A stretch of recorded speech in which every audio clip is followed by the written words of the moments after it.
சிறகடிக்கும் மாச ராசிகளுக்கு வணக்கம்.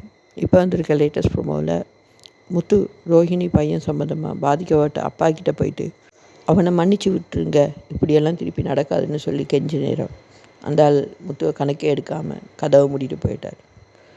இதை பார்த்துக்கிட்டு இருந்த மீனா அவன்கிட்ட காலில் போயெல்லாம் விழுகிறீங்களே அப்படின்னு கேட்க, உனக்கு தெரியாது மீனா, சின்ன வயசில் இப்படியெல்லாம் ஒரு படியாக நடக்கக்கூடாது, அதனால் என்ன நடக்கும்னு எனக்கு தெரியும்னு சொல்லி முத்து சொல்கிற நேரம் மீனாவுக்கு ஷாக்.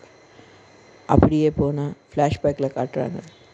ஃப்ளாஷ்பேக்கில் விஜயா அம்மா ஒரு ஜோசியர் இருக்கிற நேரம் ஜோசியர் சொல்கிறாரு, முத்து உங்களோட இருந்தால் நீங்கள் செத்து போயிடுவீங்கன்னு சொல்ல ஷொக்கான விஜயா அம்மா முத்துவை அவங்கள பாட்டி வீட்டில் கொண்டு போய் விடுறதுக்கு முடிவெடுக்கிறாங்க.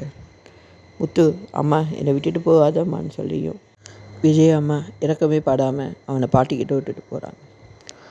இதுக்கு பிறகு முத்துவை பற்றி ஒரு கதை ஒன்று இருக்குது, அது ஃப்ளாஷ்பேக் போர்ஷனில் வரப்போகுது.